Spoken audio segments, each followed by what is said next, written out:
그리고 지금 이제 강의 시작하니까 제가 음소거를 모두 하겠습니다. 네, 우리 최경숙 성도님도 얼굴을 보여주면 제가 더 좋을 것 같고요. 자, 오늘 이제 세 번째 강의입니다. 제목은 순모임 운영의 이제 실제와 방법이죠. 그러니까 어떻게 보면 순모임을 할 때 이제 앞으로 우리 신여경 집사님부터 허수 집사님까지 모두가 이제 순장이 되어서 이제 언제가 될지는 모르지만 순모임을 운영해야 되잖아요, 그렇죠? 그러면 어떻게 그림을 그리셔야 되고 그리고 어떠한 순서와 방법과 또 중간중간 어려움들이 있는지 정말 진짜 순모임 운영과 관련된 이야기를 할 거고요. 사실 저도 소그룹 운영을 굉장히 많이 했었습니다. 대학생 때도 선교단체를 하면서 늘 소그룹 리더가 되어서 소그룹 멤버들을 케어하고 어떻게 하면 이 소그룹 멤버들을 잘 성숙시킬까 대학생 때부터 계속 해왔었으니까요. 저도 어떻게 보면 어떤 순모임 운영을 해온 경력이 한 20년은 안 돼도 한 18년, 17년 정도 되는 것 같습니다. 그래도 한 가지를 17년, 18년 정도 하면 오래 한 거죠. 그렇죠?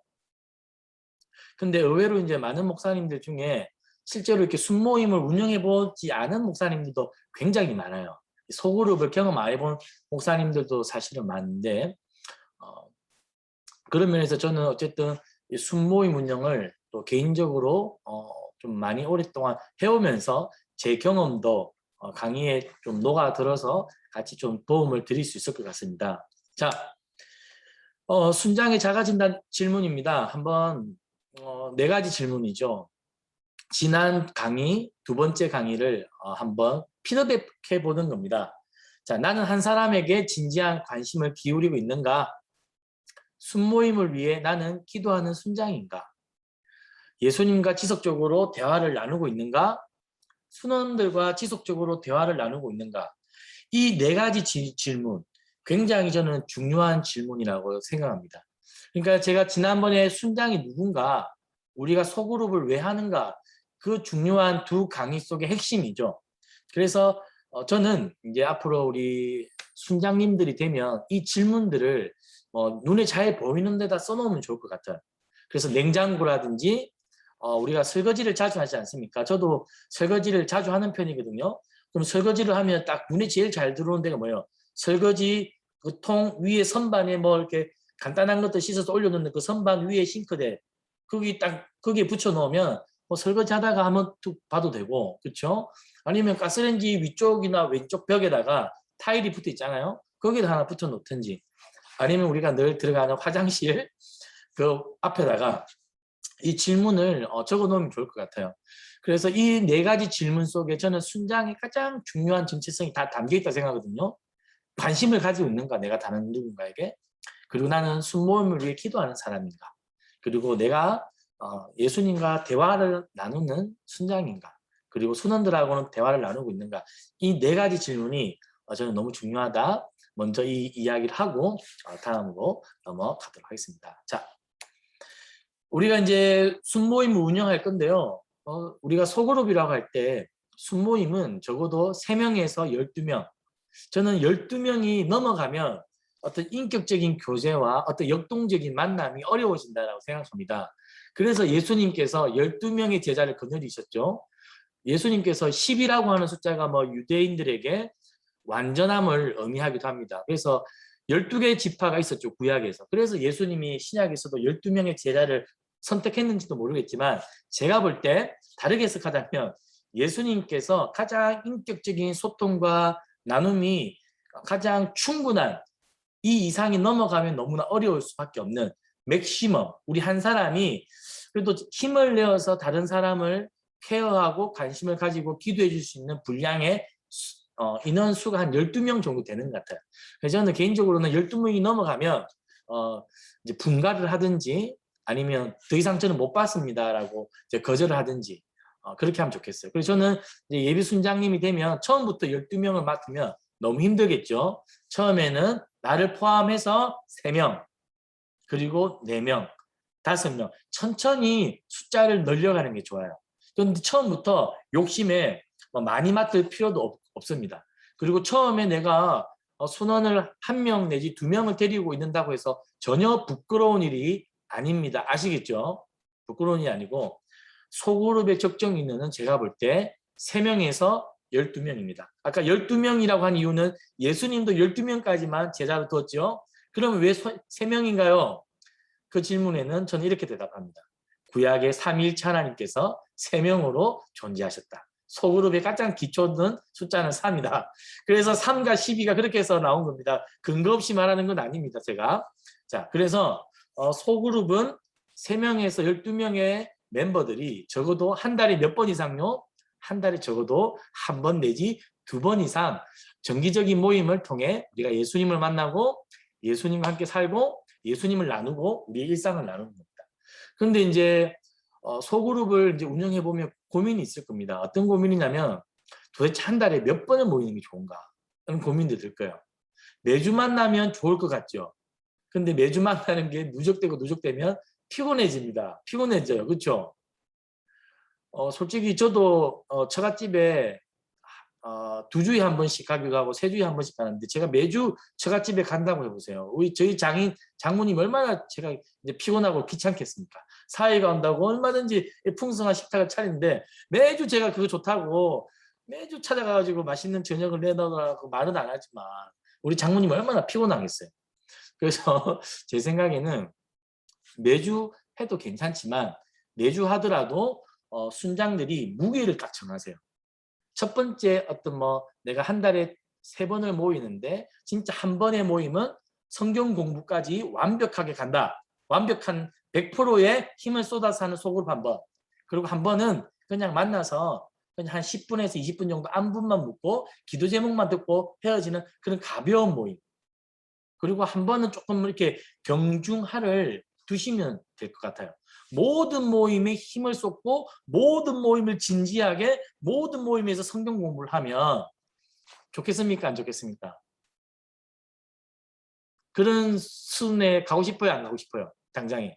매주 모였는데 모임을 하면 2시간씩 기도 제목과 성경 공부를 매주 그렇게 해요. 우리 신영희 집사님 그런 순모임에 가고 싶어요? 안 가고 싶어요? 저는 일단은 당장은 안 가고 싶습니다. 죄송합니다. 목사지만. 그래서 순장님들이 앞으로 제가 이따가 이제 순모임을 기획하는 것에 대해서도 알려주겠지만 우리가 한 달에 1번 내지 2번 정기 모임을 가지겠지만 한 번을 하더라도 어떨 때는 정말 100% 모든 컨셉을 다 하는 소그룹 있고 때로는 정말 얼굴만 보고 헤어져도 괜찮다. 아시겠죠? 모든 순모임을 모일 때마다 매주 모여야 된다는 강박이나 또는 매번 모일 때마다 모든 걸 다 해야 된다라고 하는 강박을 내려놓으시면 좋겠습니다. 자, 한번 같이 한번 읽어볼까요? 시작. 사람이 온다는 것은 실로 어마어마한 일이다. 그의 과거와 현재와 그리고 그의 미래가 함께 오기 때문이다. 한 사람의 일생이 오기 때문이다. 자, 이 문장이 좀 너무 좋더라고요. 우리가 이제 순장이 되어서 순모임을 하면 우리가 이 문장을 생각해 볼 필요가 있습니다. 그러니까 내가 이제 순원을 만나죠. 그 순원은 단순히 우연히 이렇게 정해지는 게 아니라 진짜 하나님의 계획 속에서 우리 순장님을 찾아서 하나님께서 만나게 해주신 아주 귀한 인연이라는 거죠. 아시겠죠? 그래서 한 사람 한 사람 내 순모임이 때로는 6명인데 6명이 다 오지 않아도 괜찮아요. 순모임에 모두가 100% 참석 안 해도 괜찮아요. 순원들이 다 오면 좋겠죠. 그리고 순모임이 풍성하면 좋겠어요. 그러나 단 한 사람 앉혀놓고 우리가 순모임을 하더라도 그 한 사람이 이만큼 소중하고 중요하다. 그리고 이러한 사람들이 나의 순원이 되는 것이고 우리 순모임을 이루고 있다. 그래서 우리가 앞으로 이제 한 사람을 이렇게 대해야 된다는 건데요. 자, 우리가 이제 순모임을 하면 총 4단계가 있다라고 저는 생각합니다. 이 모델이 이제 성숙해 가는 그림이에요. 저기 A가 있죠. A. A가 누구일까요? A는 다름 아니라 순장이라고 적어 놓으세요. A. 자, A는 순장이다. 그리고 B와 C는 누구일까요? 이제 우리 순장님들이 앞으로 만나게 될 순원들이 B와 C입니다. 자, 그런데 지금 화살표가 어디로 향하고 있나요? A에서 B와 C로 가고 있죠. 처음에 순모임의 역학관계는 이렇습니다. 일종의 짝사랑입니다. 여기를 짝사랑 단계라고도 이야기해 볼 수 있겠어요. 즉 순원들은 아직 순모임에 관심도 없고 순장에게 애정이 없는 단계예요. 자, 짝사랑 단계는 어때요? 한 사람이 일방적으로 쫓아다니고 한 사람이 일방적으로 비굴해지고 한 사람이 때로는 일반적으로 자존심이 무너져도 내가 너무 좋아하니까 짝사랑하는 거죠. 지금 순모임의 첫 단계가 이 그림이에요. 순장들은 어쨌든 우리 순원들이 나에게 관심이 없고 순모임 하는 게 별 흥미를 못 느끼고 있는, 그래서 아마 이 단계에는 아마 순장님들이 계속해서 전화하고 카톡하고 찾아당기고 짝사랑해야 되는 단계가 바로 첫 단계입니다. 이때 피곤할까요? 안 피곤할까요? 이때 피곤하기도 하고 좌절감도 많이 느끼고 자존심도 상하고 내가 일하려고 순장했나 이런 자괴감도 들고 뭐 여러 가지 복잡한 생각이 많이 들 수 있습니다. 심지어 1년이 지나도 순원들이 전혀 순모임에 관심이 없고 순장한테 관심이 없을 수도 있겠죠. 바로 이 단계가 첫 단계예요. 그래서 여기에서 자빠져 나가는 순장들도 많고 너무 힘들어서 순장을 못하겠어요 하는 순장들이 있어요. 그러나 이때 우리는 무엇을 해야 될까요? 눈물로 무릎을 꿇고 순원들을 위해서 기도해야 되는 단계입니다. 그리고 이때 짝사랑할 때 어때요? 내가 자존심이 상해도 어떻게 하죠? 모든 걸 다 쏟아붓죠. 왜? 너무 좋기 때문에. 자, 그래서 이 첫 단계는 짝사랑 단계입니다. 자, 그런데 두 번째 단계에 들어서니까 화살표가 지금 누구에게 향하고 있나요? 순원들이 비로소 마음의 문을 열고 순장을 향해서 마음의 문을 여는 시간입니다.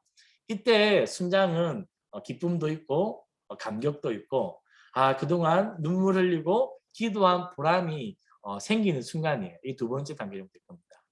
이때는 이제 서로 커뮤니케이션도 되고 이제 순장님 내가 무슨 일이 있어서 순모임 못 가요 이렇게 소통이 되기 때문에 이제 마음의 상처를 조금 덜 받는 단계죠.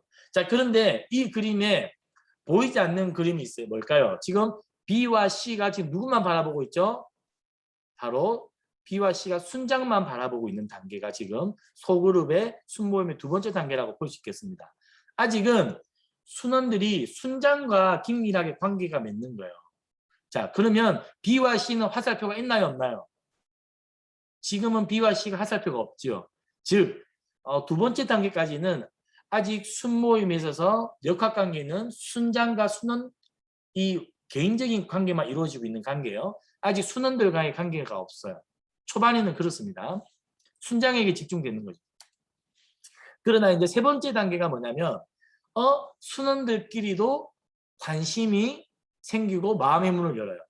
이제 순원들이 B가 순장만 쳐다보는 게 아니라 순모임 와서 너무 쑥스러워가지고 부끄러워가지고 순장 말만 듣는 사람들이 많잖아요. 우리가 교회에 오면 쑥스러워가지고 담임 목사님 세 가족만 졸졸 따라다니는 분들이 있는 것처럼.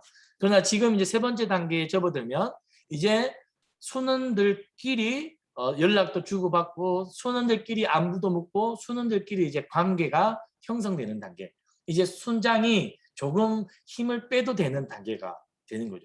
여기가 바로 세 번째 단계가 되겠습니다. 자, 그런데 이 단계에서도 무언가 허전하고 무언가 빠진 게 있는 것 같지 않습니까? 그게 뭘까요? 자, 마지막 단계입니다. 자, 안에 J는 누굴까요? 예수님이죠. 어쨌든 우리 교회의 순모임이 일반 동아리 동호회 모임과 다른 결정적인 이유입니다. 사실 저는 이제 테니스를 치니까 월요일부터 토요일까지 저는 어린이 대공원에 가면 어린이 대공원 클럽이라고 하는 테니스 클럽이 있어요. 저는 거기에 지금 멤버로 속해 있고 지금 3년째 지금 거기 동호회에서 살고 있거든요. 제가 거기에 경기 이사예요. 왜냐하면 제가 테니스를 그 클럽에서 제일 잘 칩니다. 그래서 공을 제일 잘 치는 사람이 경기 이사인데 제가 그걸 하고 있어요. 그런데 거기도 보면 오늘도 점심 때 새로운 멤버가 와가지고 오늘 회식을 했어요. 저는 못 갔지만.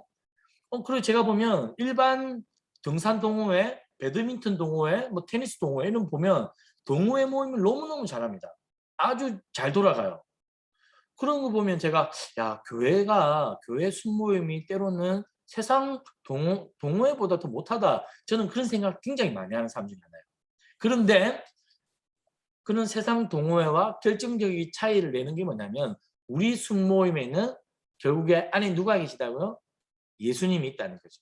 그래서 우리 소그룹에 우리 순장들이 제일 마지막에 이제 생각해야 되는 게 나와 순원과의 관계가 형성이 되고 순원과 순원들의 관계가 형성되고 우리가 함께 모였을 때 이야기하고 대화하는 게 편해지고 즐거워요. 그런 어느 순간이 오겠죠. 밤 같이 만나서 먹고 싶고 그렇게 끝내버리면 우리도 뭐 일반 동호회랑 별 다른 게 없는데 그러한 단계에서 우리가 그 다음 단계로 나아가는 것은 순장뿐만이 아니라 모두가 예수님께 집중될 수 있도록 그리고 예수님으로부터 우리가 자원을 받아서 우리가 살아갈 수 있는 그렇게 되는 것이 순모임의 마지막 단계의 그림입니다. 자, 그래서 1단계, 2단계, 3단계, 4단계라고 단계를 이렇게 구분 짓는 거는 좀 저는 좀 딱딱하다 생각하고 이 소그룹이라는 게 성장해 가는 과정이 굉장히 유기적이라서 단계를 나누는 게 조금 불편하지만 그래도 임의적으로 단계를 나눠본다면 저는 이렇게 4단계를 나눠볼 수 있겠다 싶어요. 그런데 많은 순장들이 어떠냐면 1단계, 2단계에서 대부분 이 순모임의 맛을 못 누리고 그만두는 사람들이 많아요. 힘들어서요. 보람을 못 느끼는 거죠. 버티지를 못하고 이 4번째 마지막 단계까지 못 가요. 그래서 참 이게 쉽지 않다. 저는 처음부터 우리 예비 순장들에게 겁을 주고 싶은 건 아닌데 이게 참 쉽지는 않다라는 것을 현실적인 이야기를 좀 하고 싶어요. 그러나 우리가 버티고 또 함께 기도하고 이 길을 끝까지 가겠다라고 우리가 다짐을 한다면 하나님이 언젠가 우리에게 이 마지막 단계의 경험도 우리에게 주실 거라고 저는 믿습니다. 자, 그러면 이 단계별로 어떻게 하면 어떻게 이 단계마다 무엇을 좀 중점적으로 해야 되는지를 제가 한번 제 경험에 비추어서 또 여러 가지 책들과 이런 것들을 참고해서 한번 제가 이야기를 좀 나눠볼게요. 자, A, 이 1단계와 2단계 이때 순장들이 좀 뭘 해야 되냐면 이때는 순장과 순원과의 개인적인 관계를 형성하는 거죠. 그렇죠? 관계가 형성이 되지 않으면 순모임은 안 됩니다. 개인적인 관계가 모든 이 모임과 공동체의 기초예요.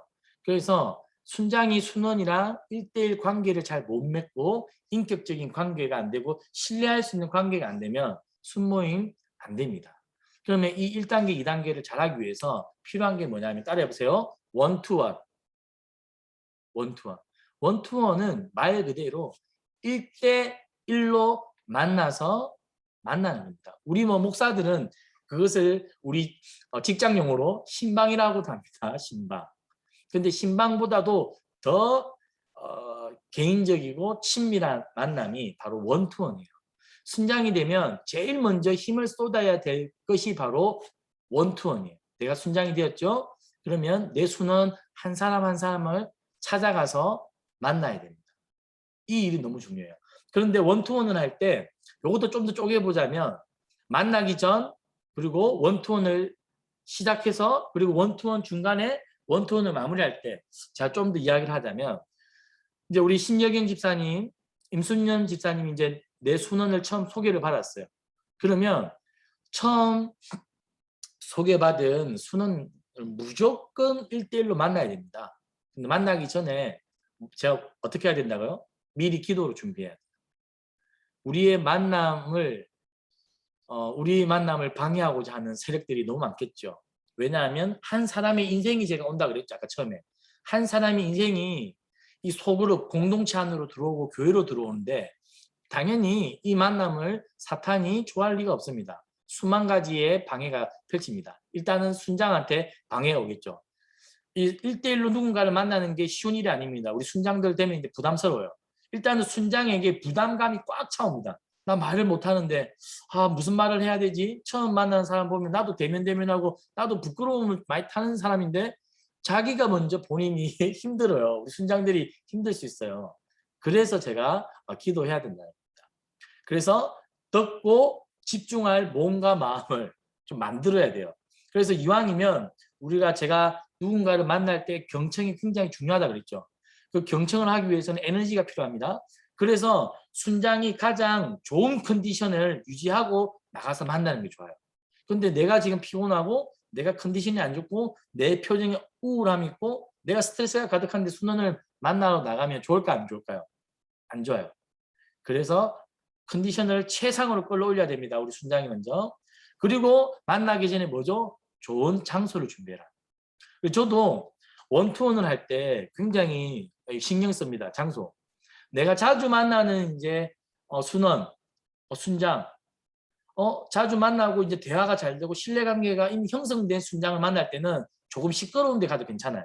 사람들이 많고 이렇게 편하게 이야기할 수 있는 장소에 가도 괜찮아요. 그런데 내가 귀담아 들어야 되고 오늘 만남의 중요한 것은 먹는 것보다는 대화가 더 중요하다 싶으면 시끄럽지 않은 장소. 아시겠죠? 그런 장소를 가는 것도 좋아요. 이왕이면 순원에게 감동을 줄 수 있는 좀 더 좋은 장소면 좋겠죠. 저도 순장들 데리고 신방할 때 우리 순장들 고생을 하니까 순장 데리고 밥 먹을 때 아무 데나 안 갑니다. 제가 구리 이 주변에 다 살펴봐요. 그리고 우리 순장들이 한 번도 안 가봤을 만한 파스타집. 정말 가면 우와 그냥 그 자체로 감동이 되는 그런 커피숍을 제가 탐색을 해요. 그게 이제 이미 시작인 거예요. 원투원을 만나서 사역이 시작되는 게 아니라 이 만남을 위한 준비 단계부터 사역이 시작되는 거예요. 아시겠죠? 그만큼 디테일해야 됩니다. 노력이 필요해요. 그래야 감동을 줄 수 있고 마음을 열 수가 있는 거죠. 그래서 이렇게 만나기 전에 준비를 해라. 그리고 이제 만났어요. 이제 밥도 먹고 커피를 한 잔 시켜서 나눌 수 있습니다. 그렇죠? 그러면 그때 이제 관심, 질문하는 거 굉장히 중요합니다. 질문하는 거. 근데 평상시에 질문을 연습을 좀 해놓는 게 필요하고요. 어떤 질문을 하면 좋을지 이렇게 자기가 한 20개 정도를 한번 적어보세요. 내가 이제 내일 임순년 집사님이 내일 저를 만날 거예요. 정복기는 목사가 아니고 임순년 집사님의 손인이라 생각합시다. 저를 내일 만날 건데 만나면 무슨 질문 할 거예요? 갑자기 딱 생각이 안 나잖아요. 그러니까 사전에 집에서 내가 우리 순원을 만나면 어떤 질문을 할까 한번 적어보는 겁니다. 그런데 이 질문하는 게 굉장히 중요한데 잠시만요. 이게 내가 여기 있나? 여기 나중에 보여줄게요. 질문하기에 있어서 질문을 어떻게 하느냐에 따라서 질문으로 한 사람의 인생을 꿰어올 수 있어요. 그렇죠? 그리고 처음 만났는데 내가 임순년 집사님을 처음 만났는데 우리 신정현 집사님, 이정택 집사님 처음 만났는데 처음부터 하나님하고 관계가 어떻습니까? 이런 질문을 하면 대답을 할 수 있어요? 못해요? 부담스러워요. 나도 누군가를 만났는데 나한테 요즘 하나님과 관계가 어떻습니까? 이렇게 물어보면 너무 부담스러울 것 같아요. 부담스러워서 저는 순장하고는 앞으로 오래 못 갈 것 같다. 마음의 문을 닫을 수 있는 거죠. 그래서 질문이라는 것도 가벼운 질문, 그렇죠? 가벼운 질문, 센스 있는 질문, 이렇게 질문의 깊이가 깊어지고 무거워지는 거예요. 그래서 질문하는 것도 기술이 필요하다. 기술이 필요하기 때문에 어떤 질문을 할까도 한번 적어보는 게 필요합니다. 그렇죠? 그래서 저도 이제 담임 목사님하고 같이 신방을 할 때가 있습니다. 그러면 담임 목사님이 신방을 가서 성도에게 어떤 질문을 하는지 옆에서 유심히 봐요. 그러면 목사님이 그 사람에게 맞는 질문을 하시거든요. 그러면 그 사람의 직업이 있으면 직업과 관련된 질문을 하면 자기와 관련된 이야기니까 이야기를 쉽게 편하게 하겠죠. 그렇게 이제 저도 담임 목사님과 함께 신방하면서 어떻게 질문하는지를 이렇게 유심히 봐요. 그래서 질문을 준비를 하고 좋은 질문들을 잘 할 필요가 있다. 아시겠죠? 그래서 최대한 우리 순원이 어떤 관심사가 있는지를 캐치해내는 게 중요합니다. 그리고 우리 순원이 일상에 대한 이야기를 풀어낼 수 있도록 하는 게 중요하겠죠. 그래서 처음에 질문, 원투원에서 이런 질문들을 하면 좋겠고요. 그리고 이제 원투원 중간 내가 이제 허석유 집사님 내 순원이라고 생각해 봅시다. 그럼 내가 허석이 집사님을 한 번만 원투원 하는 게 아니에요. 한 번만 원투하는 게 아니라 이번 달에 한 번, 아니면 보름 뒤에 한 번 더. 한 달에 한 번 할 수도 있고 한 달에 두 번 할 수도 있겠죠. 그렇죠? 필요하면 한 달에 세 번도 할 수 있어요. 그래서 내 순원과의 어떤 친밀함이 내가 볼 때 아직 덜 쌓인다 싶으면 조금 더 자주 할 필요가 있고, 한 번 만났는데도 기가 막히게 친밀함이 통했어요. 그러면 조금 덜 만나도 괜찮겠죠. 그래서 한 번, 두 번, 세 번 정도 이 원투원을 하면 할수록 깊이가 쌓인다. 근데 처음에는 생각해 보세요. 제가 처음에는 허석이 집사님 만나가지고 너무 어려운 질문들을 안 해요. 처음에는 가벼운 질문으로 뭘 좋아하고 어떤 생각을 가지고 이렇게 편한 질문하고, 그리고 이제 헤어져요. 그리고 그 다음에 만날 때는 이제 어느 정도 이제 이해가 생겼으니까 그때부터는 이제 조금씩 더 중요한 질문들을 할 수 있겠죠. 그렇죠. 그리고 이제 한 세 번째, 네 번째 만났을 때는 그때 무슨 이야기를 하면 좋을까요? 하나님 이야기를 하면 좋을 것 같습니다. 하나님과 관계가 어떻는지 이런 이야기를 이제 그래서 우리가 저금통에다가 저금을 조금씩 하면 이제 적금이 불어나죠. 마찬가지로 우리의 관계도 시간을 계속 저금을 해야 친밀함이 불어납니다. 그런데 이 친밀함이 불어난 상태에서 하나님과의 이런 신앙적인 이야기를 터치하는 게 좋지, 친밀한 관계가 형성되지 않았는데 어떤 이런 내면의 이야기를 끄집어 놓게끔 하는 것은 좀 부담스러우니까라는 것이죠. 그래서 이 관계의 형성을 이렇게 천천히, 비행기가 갑자기 팍 이륙하는 게 아니라 우리가 김포공항 가면 비행기가 활주로를 쫙 달리다가 천천히 고도를 높이듯이 이 원투원을 통해서 나와 순원의 관계의 친밀함을 천천히 끌어올리는 겁니다. 아시겠죠? 급하게 하면 안 됩니다. 급하면 안 됩니다. 절대. 인격은 시간과 비례하죠. 그렇죠? 그래서 천천히 하시면 좋겠습니다. 자, 그리고 이제 아까 첫 번째, 두 번째 단계는 뭐였어요? 나와 순원과의 관계가 형성되는 거였죠. 자, 그리고 그 다음 세 번째 단계는 뭐였어요? 순원들끼리도 이제 관계가 형성되는 거예요. 순원들이 순장만 보는 게 아니라 순원들끼리도 서로 알아가는 단계. 그렇죠? 그래서 순장, 순원 모두가 이제 관계의 역동이 일어나는, 이것을 위해서 필요한 게 뭐냐면 이제 식사죠. 식사 모임. 식사 모임을 매달 할 필요는 없어요. 매주 할 필요는 없어요. 너무 힘드니까요.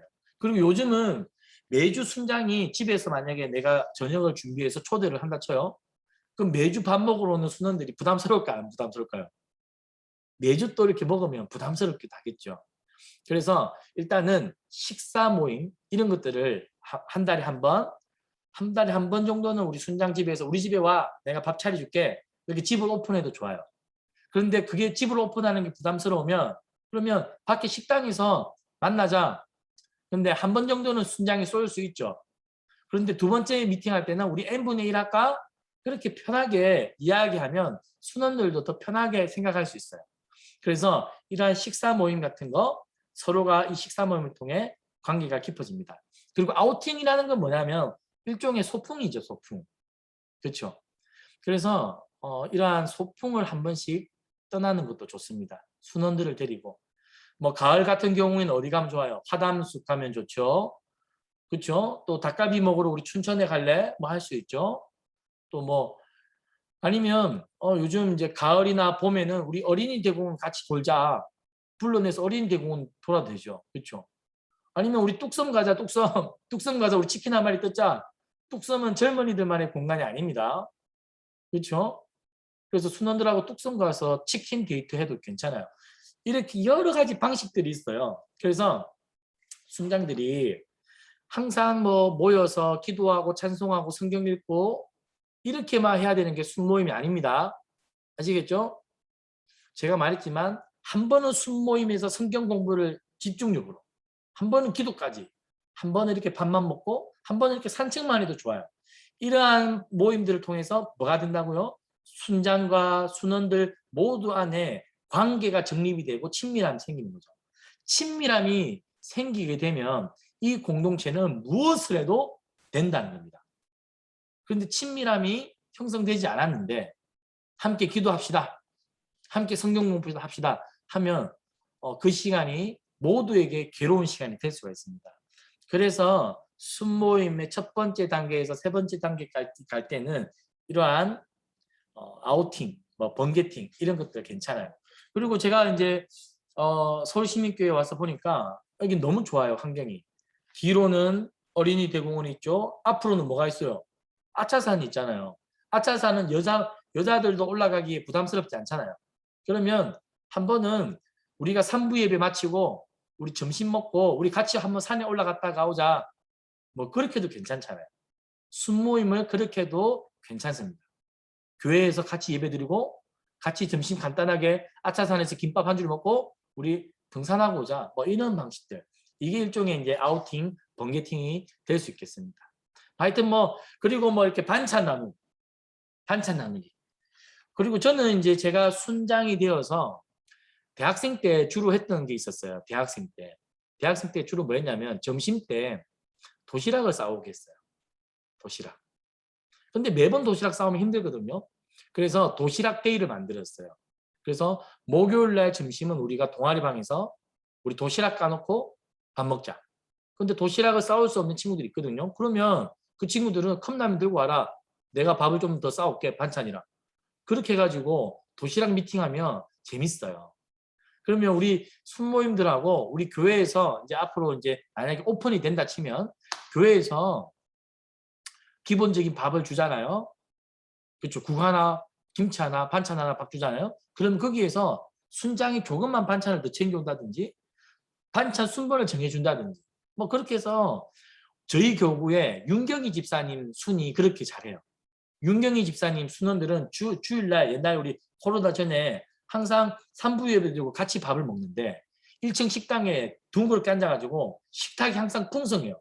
근데 뭐 특별한 게 있는 건 아니에요. 상추 싸오고 쌈장 갖고 오고 고추만 갖고 와도 풍성해지는 거예요. 식탁이. 저는 그것도 참 좋다. 우리가 부담되지 않는 선에서 도시락 미팅하는 것도 참 좋은 방법 중에 하나다. 지금 노하우를 알려드리는 거예요. 그래서 이러한 것들을 통해서 A, B, C, 이 그림이 그려질 수 있도록 세 번째 단계에서는 하면 좋겠다. 아시겠죠? 그래서 사실은 순장이 되면 어떤 게 필요하냐면 이런 것들을 기획이라고 하죠. 기획력이 필요합니다. 그래서 사실은 순장은 기획력이 좀 필요해요. 그래서 항상 순장은 어떤 고민을 해야 되냐면 우리 순모임 어떻게 할까? 어떻게 우리 순모임을 하면 우리 순원들이 지겹지 않고 재밌어 할까?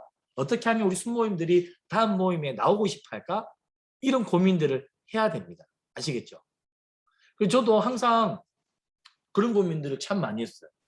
어디 데리고 갈까? 무엇을 먹일까? 어떻게 하면 그런 고민들을 참 많이 했던 것 같습니다.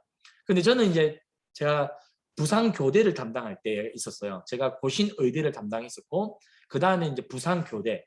이제 이 친구들은 이제 졸업을 하면 초등학교 선생님이 돼요. 부산교육대학교 학생들. 대학생들은 어쨌든 뭐 잘 못 먹어요. 그래서 순장 리더 모임을 하면 리더가 한 7명, 8명 됐거든요. 항상 월요일 저녁에 우리 집에서 했어요. 그러면 월요일 저녁 우리 집에서 모임하면 뭐부터 하냐면 저녁부터 먹는 거 있는데 제가 항상 저녁 8인분을 준비했어요. 그래서 제가 요리를 저희 아내보다 제가 더 잘합니다. 제가 10인분 정도의 요리는 굉장히 거뜬하게 잘해요. 뭐 닭도리탕, 짬뽕 이런 거는 그냥 쉽게 합니다. 제가 그렇게 안 보여도 이렇게 하면서 그리고 한 번씩은 요리를 같이 하자. 뭐 그렇게 불러서 요리를 같이 하면서도 친해질 수 있어요. 그리고 한 번씩은 야 홈플러스 우리 같이 장 보러 가자. 한 3명, 4명씩 데리고 가가지고. 그러면 장 보고 같이 요리하면서 자기들끼리 또 이야기하고 수다 떨잖아요. 그 과정을 통해서 이 순모임의 친밀함이 생기는 거죠. 그래서 이런 것들을 잘 기획하고 고민하다 보면 하나님이 그때그때 아이디어를 주실 거예요.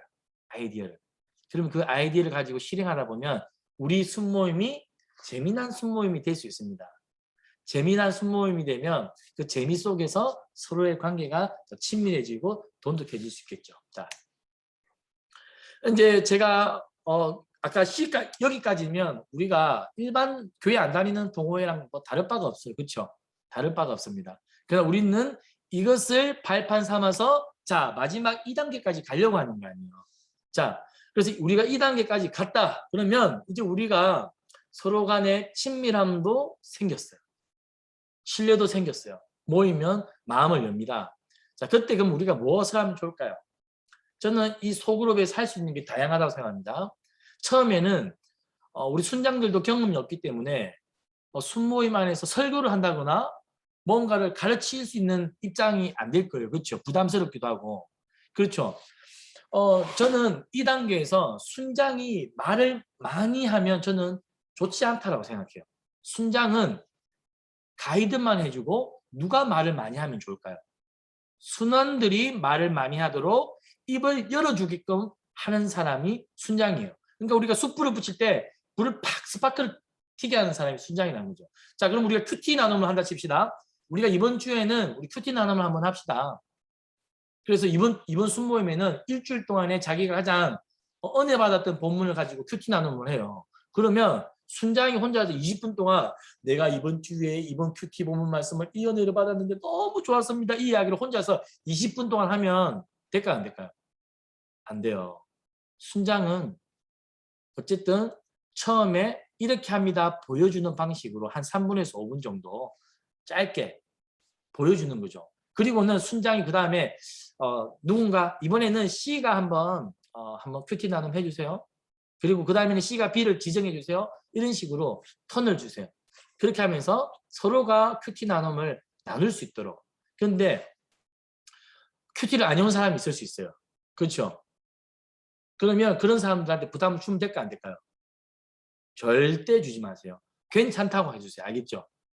그 사람은 순모임에 나와서 큐티를 듣고 있는 것만 해도 그거는 감사한 일이거든요.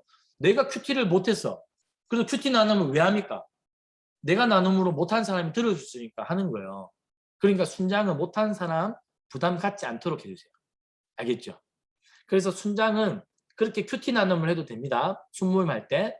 그리고 순모임 할 때 큐티를 안 하는 사람들이 너무 많잖아요. 그러면 주일날 담임 목사님 설교 있죠.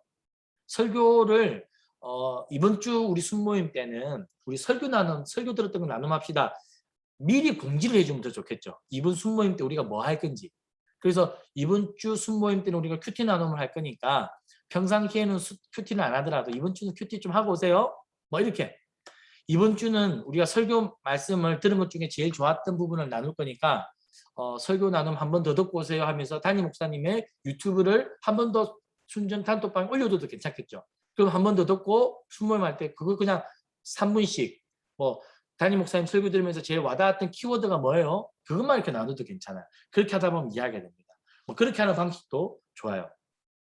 그리고 저는 순장이 순모임 인도가 너무 부담스럽다. 그러면 같이 예배 시간을 정해가지고 같이 예배 드리세요. 그렇죠? 그냥 같이 예배 드리고 예배 마치고 나면 나와가지고 기도 제목 나누고 오늘 예배 어땠어요? 서로 돌아가면서 나누고 그래요. 말씀대로 같이 삽시다. 그리고 기도하고 그렇게 헤어져도 괜찮아요.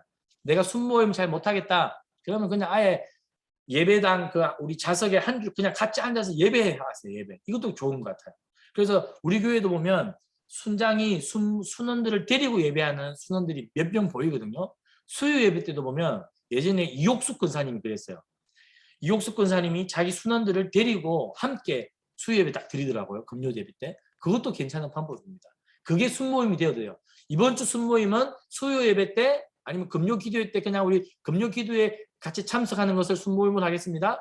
이렇게도 나쁘지 않겠죠. 그래서 순모임이 때로는 너무 부담스러울 때는 같이 금요 기도에 참석하자. 수요 예배 참석하자. 이렇게 순모임을 해도 됩니다. 아시겠죠? 그러나 떨어져 앉는 것이 아니라 같이 앉는 거. 잠깐만 제 사이다 한 모금 할게요. 너무 목이 많습니다. 8시 46분이네요. 자, 그리고 순모임 때 뭘 또 하면 좋으냐면 새벽 기도를 한 번씩 혼자 가기 어렵죠. 새벽 기도 한 번씩. 그래서 순장이 되면 기도도 더 열심히 해야 되니까 순원들하고 한 달에 하루 정도 월삭 새벽 기도회라고 하죠. 월삭. 그래서 한 달에 한 번 우리가 날 정해놓고 토요일 날 새벽에 우리 매달 첫째 주 토요일 새벽 우리 같이 예배 드릴까? 새벽 기도 드릴까? 하는 거예요. 그리고 새벽 기도 드리고 나서 나와가지고 어린이 대공원 한 바퀴 걷는 거예요. 그리고 그 다음 순서는 뭐예요? 설렁탕 먹으러 가는 겁니다. 뭐 그렇게 순모임을 해도 괜찮아요. 아시겠죠? 그리고 또는 우리 교회가 토요일마다 어린이 대공원에서 전도하고 있거든요. 그러면 우리 순모임 이번에는 전도팀 가가지고 우리 같이 차라도 같이 나누는 거 합시다. 그렇게 순모임을 해도 괜찮습니다. 순모임을 할 수 있는 컨텐츠가 다양해요. 그러니까 내가 뭔가 계속 뭐 이야기를 하거나 성경을 설명할 필요가 없습니다. 아시겠죠? 그런 부담에서 벗어나시고 다양하게 교회에서 하고 있는 프로그램을 활용한 순모임을 해도 괜찮다. 그것만 잘 돌아가면서 해도 너무 좋을 것 같아요. 그리고 저는 또 괜찮은 건 뭐냐? 성경 통독이에요. 성경 통독.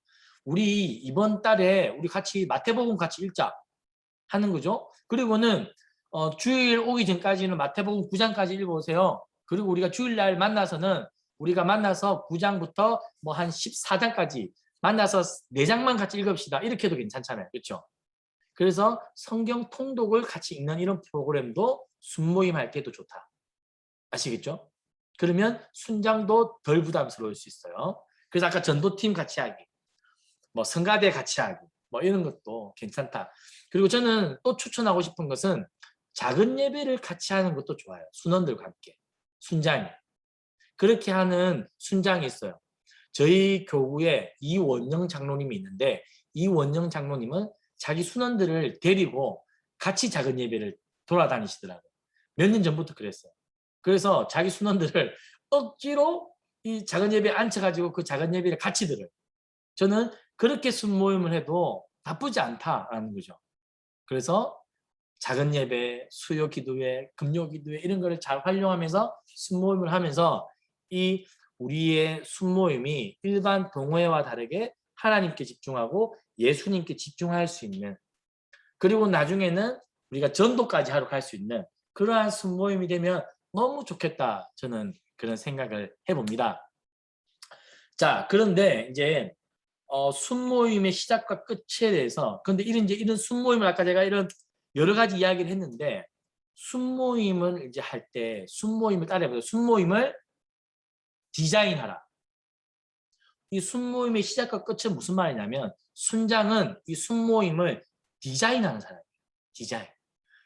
어떻게 우리 순모임을 꾸려갈까? 이 디자인하는 사람이 순장이죠. 자, 그래서 잠깐만요. 아까 전에 어떻게 보면 되풀이일 수 있는데 순모임이 4단계라고 했을 때 친숙해지는 단계, 그 다음에 두 번째 갈등의 단계, 뭐 공동체의 단계, 이런 다른 사람을 사역하는 단계, 이러한 4가지 단계가 있다는 것을 기억을 하고 각자의 단계에 맞는 어떠한 무엇을 하면 좋을까를 디자인해 보는 거죠. 그게 굉장히 중요합니다. 그래서 이제 1단계를 우리가 순모임 할 때 친숙해지는 단계, 편견을 벗고 있는 그들의 모습을 보기 위해 노력하는 단계. 그래서 이 단계 때 무엇을 하면 좋을까요? 이 단계 때. 이 편견을 벗고 있는 그들의 모습을 서로가 알 수 있도록 어떻게 하면 순장이 어떻게 디자인하면 이런 것을 할 수 있을까요? 뭐 여러 가지가 있겠는데 저는 이제 제가 이제 내년에 요한 공동체를 담당합니다. 그러면 제가 지금 당장 할 게 뭐냐면 요한 공동체 임원 10명을 제가 소그룹을 이제 꾸려 나가야 되겠죠. 임원들을 만납니다. 제가 임원들을 아무도 몰라요. 10명. 그러면 임원들하고 뭘 할 거냐면 이 친숙해지는 단계를 할 거예요. 그러면 이 친숙해지는 단계를 위해서 제가 무엇을 준비를 할까요? 모였을 때 내가 누구인지를 알려줄 수 있는 질문을 만들어가는 거죠. 그렇죠? 내가 가장 좋아하는 것은 무엇인지, 내가 언제 가장 힘들었던 시절이 언제였는지, 그러니까 나라는 사람을 이야기할 수 있도록 끄집어내는 질문을 만들어가는 거예요. 그래서 나라고 하는 존재, 그러니까 정복기가 언제 제일 힘들었는지를 이야기할 수 있도록 질문을 만들어주면 좋겠죠. 저는 20대 때 너무 힘들었습니다. 그래서 뭐 이런 것도 좋아요. 우리 뭐 이정택 집사님도 지금 10대부터 지금 몇 학년이죠? 5학년인가요? 4학년인가요? 하여튼 10대, 20대, 30대, 40대, 50대, 60대, 70대 다 있을 거 아니에요. 저는 이제 4학년이 됐거든요. 나도 이제 늙었지만 나의 풋풋한 20대가 있었고 힘들었던 30대가 있었고 이런 시절 있잖아요.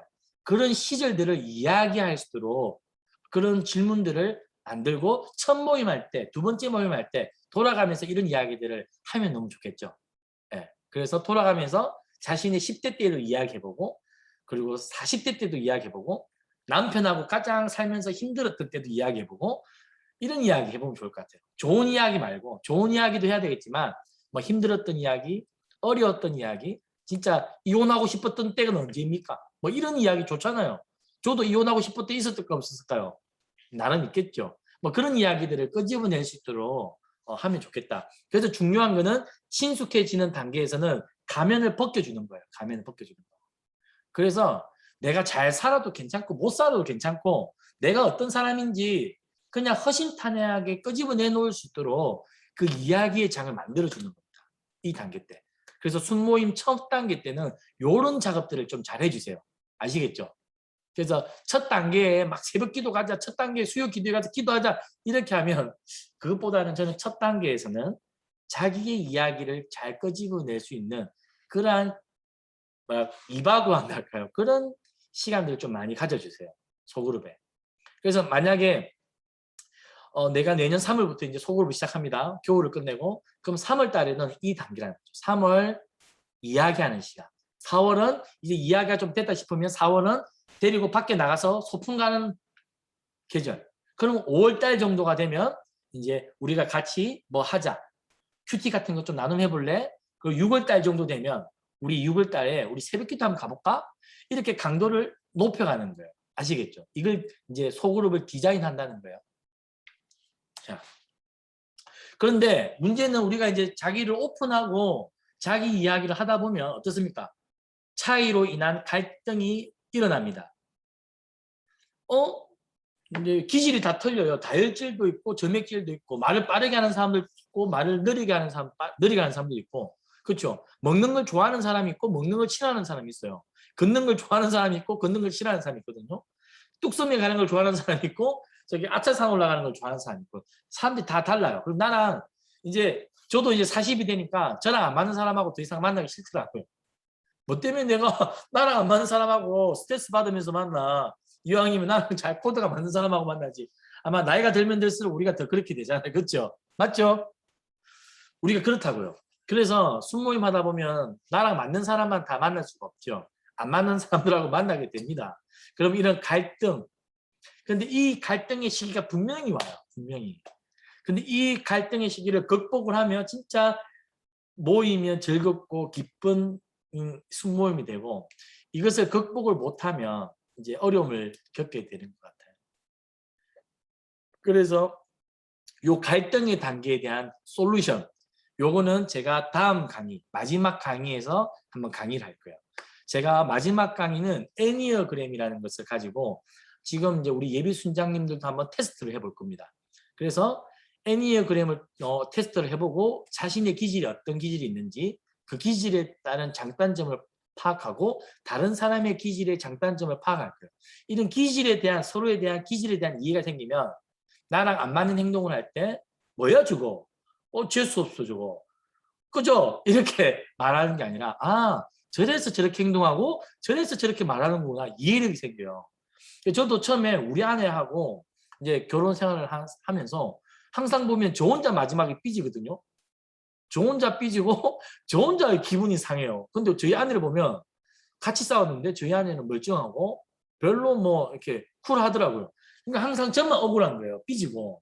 그래서 제가 이제 기질 연구를 하다 보니까 기질에서 오는 차이 때문에 우리 아내는 웬만해가지고는 흔들리지 않아요. 그런데 저는 이렇게 마음이 여리고 세심하고 부드러워서 작은 말 한마디에도 흔들리는 거예요. 그러니까 이 심지가 굳은 아내랑 항상 갈등을 일으키면 나만 손해인 거예요. 나만 억울하고. 그런데 이제 기질을 공부하다 보면 안 맞는 부분이 왜 안 맞는지 그런 것들을 이해하고 극복할 수 있어요. 그래서 제가 마지막 강의에 요 문제에 대한 솔루션이라 할까요? 한번 그걸 공부해 볼 거예요. 그런데 그래서 마지막 공부는 나와서 테스트를 해야 되기 때문에 우리가 이제 10명 이상은 모여도 되잖아요. 그렇죠? 그래서 아마 다음 주 토요일에는 오프라인에서 모여가지고 제가 검사를 하고 아마 강의를 진행을 해야 될 것 같습니다. 그리고 제 강의가 다음 주에 끝나기 때문에 그렇게 하고 나서 같이 한번 식사를 해도 좋겠다. 뭐 저는 그런 생각하고 있습니다. 자, 예, 그리고 3단계 갈등의 단계가 지나면 서로에게 뭐 한다? 적응해 가는 시기. 이 시기가 이제 풍요로운 시기이자 이제 위험한 순간이기도 한데, 자, 이 시기가 이제 3단계입니다. 서로에 대한 이해가 생기고, 그렇지, 토닥여주고 그냥 넘어갈 수 있는 공동체 단계 3단계. 자, 그리고 이제 바라는 거는 4단계, 다른 사람을 사역하는 단계인데요. 순모임 외에 있는 어려운 지체들을 돕고 순모임 밖으로 눈을 돌려 전도하고 초대하는 단계. 저는 이 단계가 굉장히 이제 우리 순모임의 선교적 미션을 한 소홀이 되는 거죠. 제일 이상적입니다. 그래서 우리끼리의 관계가 좋아요. 순모임 하면 너무 즐겁고 또 순모임 하면 때로는 우리가 서로 눈물을 흘리면서 서로를 위해 중보 기도도 하고 때로는 그 기도 응답을 함께 나누면서 너무 기뻐하고 그리고 때로는 같이 예배도 드리고 이러한 순모임이 잘 되면 이제 눈이 밖으로 향해서 우리 교회에 모 집사가 있는데 어디 끼지도 못하고 참 안 됐더라. 우리 그 집사를 우리 순에 데리고 와가지고 우리가 같이 케어하자. 그렇게 할 수 있는 단계가 되면 저는 최고 나이스라는 거죠. 결국 우리가 이 정도까지 성숙해 가면 저는 너무 좋겠어요. 3명이 모인 순모임이라도 이 3명이 똘똘 뭉치고 마음이 되고 하나가 되어서 야 우리가 저기 저 집사 우리가 우리 순이 데리고 오자. 세신자가 왔는데 우리가 한 명 받아서 이 세신자를 우리가 키우자. 저는 이 정도 단계까지 올라오면 정말 좋겠다. 정말 좋겠네. 정말 좋겠어. 그렇게 되는 거죠. 그래서 이 단계까지 우리 순장님들은 그림을 좀 그리고 가면 좋겠다. 입니다. 지금 8시 58분이네요. 지금 46페이지가 있는데 17페이지밖에 안 와가지고 좀 걱정이 됩니다. 너무 늦게까지는 안 할게요. 자, 예, 이거 넘어가겠습니다. 자, 중요한 이제 노하우 중에 하나인데요. 이제 순모임을 하게 되면 순모임을 공지를 할 거 아니에요. 순원들한테 노티스 해줄 겁니다. 이게 굉장히 안 중요한 것 같으면서도 굉장히 중요하다. 우리가 이제 제가 다음 주 토요일 날 제가 순모임을 할 거예요. 제가 오늘 예비 순장 하기 전에도 어떻게 했어요? 이번 주에 몇 번 제가 이걸 광고를 했나요? 최갑지 목사님과 제가 오늘 모임을 위해서 적어도 한 2-3번 이상 했죠. 숙제도 알렸죠. 준 주소도 보냈죠. 그 다음에 제가 오늘 20분 전이라고도 알렸죠. 그러니까는 벌써 여러 번을 공지를 했어요. 그래서 잊어먹을 만하면 기억나게끔. 이걸 이렇게 노티스를 잘 해주는 것도 좋아요. 근데 대부분의 순장들이 한 번 탁 해놓고는 안 해요. 그러면 한 번만 하면 다음 순장도 잊을 때가 있고 순원도 그냥 잊어먹을 때가 있어요. 그래서 순모임을 노티스할 때 한 번 하고 2번 하고 모이기 전에 한 12시간 전에 하고 마지막 1시간 전에도 하는 거예요. 그러면 이렇게 하는 게 좋아요. 그러면 만약에 1시간 전에 노티스를 또 받았는데 갑자기 못 오는 사람이 있으면 미안할 거 아니에요. 여러 번 했는데 미안해서라도 순장한테 전화를 해요. 순장님 제가 일요일에서 못 가요. 이렇게 전화가 되거든요. 그런데 생각해 보세요. 내가 순장이 나한테 한 번만 딱 연락을 했어. 그런데 제가 잊었어요. 안 갔어요. 그러면 순원이 좀 미안할까 안 미안할까요? 별로 안 미안합니다. 별로 안 미안해요. 왜요? 내가 볼 때 순장이 나한테 이 모임에 대해서 이 모임이 너무 중요하니까 와, 이 초대장을 한 번밖에 안 날렸거든요. 그러니까 이 자체로 메시지예요. 별로 이 모임은 중요하지 않구나 라는 거죠. 그러나 순장이 모임을 사진에 알릴 때 이 모임이 중요해. 재밌을 거야. 오면 너무 좋아. 너 안 오면 너 손해야. 이런 식으로 자꾸만 이 순모임을 광고를 때리는 거죠. 한 번, 2번, 모이기 전에 한 번. 이렇게 순모임을 알리는 것이 너무 중요하다. 아시겠죠? 이게 진짜 중요해요. 왜냐하면 모여야 순모임을 하든지 모여야 밥을 먹든지 모여야 뭘 하든지 모여야 뭘 할 거 아니에요. 그렇죠? 그런데 안 모인다는 거예요. 왜? 이런 순모임을 노티스하는 걸 의외로 잘 못한다. 그리고 이 노티스를 창의적으로 잘 못한다는 거예요. 그래서 노티스를 잘해야 돼요. 한 번은 문자로, 한 번은 전화를 해가지고 너 올 거지? 이런 식으로. 자, 그래서 스토커가 돼야 됩니다. 순장은 스토커가 돼야 돼요. 아시겠죠? 자, 그리고 제가 이것도 중요한데요. 우리가 순모임을 한다라고 할 때 단톡방에다가 공동체적으로도 순모임을 하자라고 알릴 거 아니에요. 그럼 이걸로 끝나면 안 돼요. 공동체적으로도 날리고 그리고 개별적으로도 속이야 정태가 다 함께 있는 단톡방에도 올리지만 하루 이틀 지나가지고 개인적으로도 올 거지? 이렇게 물어봐 주는 거 너무 중요합니다. 알겠죠? 이거 진짜 제가 오랜 순모임 순장의 노하우를 지금 전수해 주는 거예요. 공동체적으로도 날리지만 개인적으로도 알려라. 자, 근데 순모임을 노티스할 때 어떻게 하라고요? 기대감을 가지도록 순모임을 잘 홍보해라. 이번 주에 모이면 뭘 할 거다. 뭘 할 거다. 이거를 그림을 좀 보여줘야 돼요. 그냥 순모임화가 아니라 이번 주에 우리 모여서 밥 먹고 우리 아차산 갈 거야. 우리 이번에는 새벽기도 마치고 설렁탕 먹으러 갈 거야. 이런 식으로 뭔가 기획을 하고 이 기획한 것을 조금 부풀려 가지고 뻥튀기를 해가지고 안 가면 내가 손해인 것처럼 가면 재밌겠다 이렇게 호기심을 유발하도록 그렇게 해야 됩니다. 아시겠죠? 그래서 저도 지금 작은 예배가 다음 주 수요일에 있는데 다음 주 수요일 날 이스라엘 랜선 여행을 떠나는데 이번에는 예루살렘의 그 비아 돌로로사라고 예수님이 십자가를 지고 가신 그 14개 코스가 있어요. 그 코스 중에 아주 진짜 여기가 뭐야 싶은 한 장면만 먼저 보여주는 거예요. 그러면서 이걸 안 보면 안 되겠다 싶을 정도로 계속 제가 미끼를 던지는 거죠. 순모임도 그런 식으로 하면 좋겠다. 아시겠죠? 그래서 순모임 10일 전에, 순모임 1일 전에, 순모임 1시간 전에. 그래서 순원이 생각할 때 와, 우리 순장 진짜 지독하다, 지독해. 진짜 너무 지독하다. 이 정도로 말이 나올 정도로 저는 하면 좋겠다. 아시겠죠? 그런데 너무 진짜 너무 싫어가지고 이렇게 할 때는 이제 방법을 바꿔야겠지만 그게 아니라면 순장이 이렇게 해주면 좋다. 자, 그리고 제가 말했지만 이번 주 순모임의 컨셉을 잡아라. 컨셉. 이거 굉장히 중요합니다. 컨셉 잡는 거. 제가 말했지만 매주 성경 공부하지 마세요. 그리고 매주 밥만 먹지 마세요. 하루는 밥 먹는 순모임, 하루는 같이 말씀 나누는 순모임, 하루는 모여서 기도 제목 나누는 순모임. 생각해 보세요. 매주 모여서 매주 기도 제목 나누라고 하면 기도 제목이 매주 바뀌나요? 제가 이제 목요 중보 기도회를 나누는데 매주 기도 제목 나누라고 하면 기도 제목이 안 바뀝니다. 그래서 목요 중보 기도팀도 한 달에 한 번 정도 개인 기도 제목을 내가 나눠요. 왜냐하면 한 달 정도 지나야 기도 제목이 바뀌거든요. 그러니까 컨셉을 정해라. 아시겠죠? 컨셉. 그래서 컨셉을 잡는 게 순장의 능력이고 기지고 기획력이다. 이거를 잘하는 순장은 뭘 해도 잘할 수 있다. 아시겠죠? 컨셉을 잘 잡는 거. 디자인을 잘하는 거.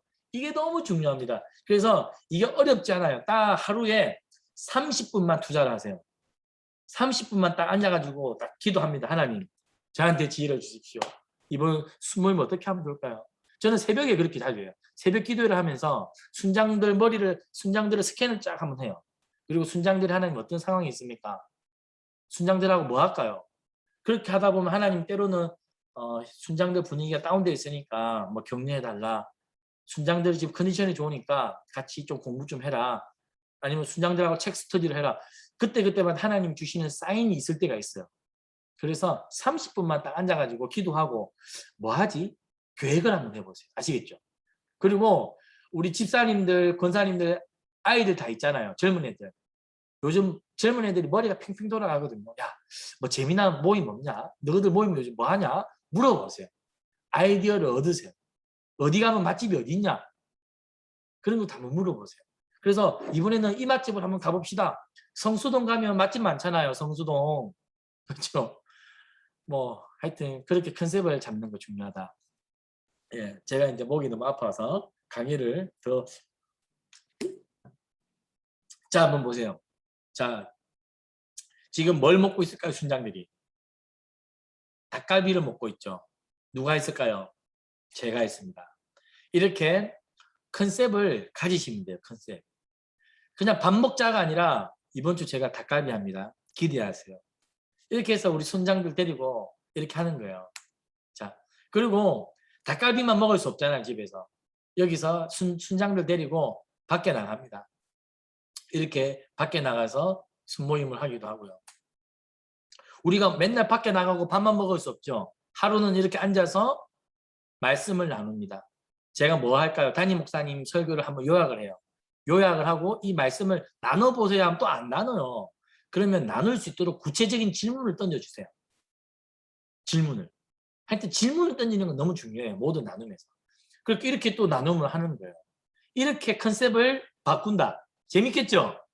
그래서 컨셉을 잘 잡아라. 이게 순모임 운영에 굉장히 중요한 노하우다. 자, 이렇게 늘 이렇게 합니다. 그래서 한 달, 그래서 컨셉을 잡을 때 한 달, 1분기, 1년 계획을 세우는 게 저는 좋다고 봐요. 우리는 봄, 여름, 가을, 겨울 있잖아요. 소풍을 겨울에 나갈 수도 있고, 뭐 이번 달에는 내가 뭘 한번 해볼까? 그리고 4분의 1분기에는 뭘 한번 해볼까? 여름에는 뭘 한번 해볼까? 이렇게 계획을 한번 세워보면 좋습니다. 사실 이 계획을 어떻게 세운다? 처음부터 순원들하고 같이 세우면 더 좋아요. 자, 순원들하고 하루는 모여봐. 우리 이번 달에 순모임 뭐 할까? 같이. 순원들하고 이 계획을 처음부터 같이 짜도 나는 나쁘지 않다 생각해요. 저는 그래서 순장들하고 우리 순장 모임 계획을 같이 세웁니다. 월 초에. 우리 이번 달에 뭐 할까요? 다음 달에 뭐 하고 싶어요? 물어도 보고 의견도 듣고. 근데 매번 점심만 먹으러 가자 하면 제가 끊고 아따 우리 성경 공부도 같이 합시다 이렇게 하죠. 그래서 같이 처음부터 참여시켜라. 계획을 짜고 컨셉을 잡는데 같이 이게 바로 순모임을 이미 하고 있는 거예요. 아시겠죠? 참여시키는 거. 이 자체가 순모임을 하고 있는 거다. 이것도 제 노하우를 알려드리는 겁니다. 지금. 자, 여기 보시면 제가 우리 교대생들 매일 저녁마다 이렇게 먹였어요. 매일 저녁마다. 그래서 여기 저기 친구 한 명이 제 옆에 있는 친구 한 명이 지난달에 저한테 연락이 왔어요. 이 친구가 이제 학교 교사 선생님인데 남자들은 그래도 군대 갔다 와야 되거든요. 군대 갔다 와서 다시 교사가 되어가지고 비로소 전화가 왔어요. 목사님, 그때는 몰랐는데 지금 생각해 보니까 목사님이 우리한테 매일 그 매주 월요일 저녁을 해준 게 그 참 대단한 것 같습니다. 참 너무 고맙습니다. 제가 간사 그만두고 4년 만에 고맙다는 전화를 받았네요. 젠장. 예, 이렇게 컨셉을 같이 이렇게 했습니다. 자, 이게 이제 제가 정식당, 간사님 마음대로 정식당 이렇게 제가 컨셉을 잡는 거예요.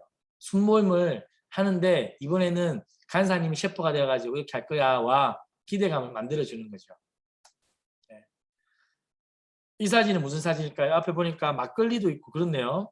우리 테니스 클럽 사진입니다. 저희 어린이 대공원 테니스 클럽 사진. 그리고 요까지만 하고는 강의는 좀 마칠게요. 어떤 질문이든지 순모임 할 때 질문하는 게 제가 굉장히 중요하다고 그랬죠. 순장님들 이 뇌의 중요한 게 뭐냐면 질문 근육을 키우는 겁니다. 질문 근육. 그러니까 저는 뭐 모든 순모임을 많이 하면 할수록 질문을 잘 하는 게 때에 맞는 질문. 이 때에 맞는 질문만큼 좋은 게 없는 것 같아요. 그래서 질문 근육을 키우셔야 돼요. 질문 근육. 그런데 이 질문 근육은 어디서 나오냐? 관심에서 나옵니다. 관심을 갖다 보면 궁금한 게 생길 수밖에 없거든요. 그렇죠? 내가 임순년 집사님 너무 궁금해요. 지금 보니까 지금 저기가 지금 어디 있는가가 더 궁금하고 네, 너무 궁금한 게 많아요. 임순년 집사님. 그러면 궁금하면 만나면 질문하게 돼 있거든요.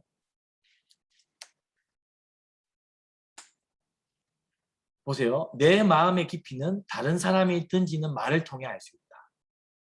내 마음의 깊이는 다른 사람이 던지는 말을 통해 알 수 있다. 자, 이게 뭐죠? 우물이죠. 우물이 깊습니다. 깊은 한 사람의 마음을 끌어올리기 위해서 제일 필요한 게 뭘까요? 저는 질문입니다. 이 우물이 깊으면 깊을수록 물통을 깊이 내려야 되잖아요. 그렇죠? 건이 짧으면 물을 길어 올릴 수가 없어요. 우리의 질문이 얕으면, 우리의 관심이 얕으면 절대 한 사람의 인생의 깊이를 끌어올릴 수가 없어요. 근데 우리의 관심이 깊어지죠? 우리의 질문이 깊어지죠? 그러면 그 사람의 인생을 이렇게 끌어올릴 수 있는 거예요. 그래서 제가 계속해서 첫째도 둘째도 자주 하는 이야기가 질문 근육을 키워라. 아닙니다. 아시겠죠? 네. 오늘 시간이 많이 돼서 자, 그리고 이제 순모임 할 때 순장들이 어려워하는 게 뭐냐면 우리 안에 경건의 모습과 나눔을 할 때 이런 이야기 하는 걸 좀 어색해할 때가 있어요. 어색해한다. 너무 어색해하지 않아도 된다. 어색해한다라는 뜻이고요.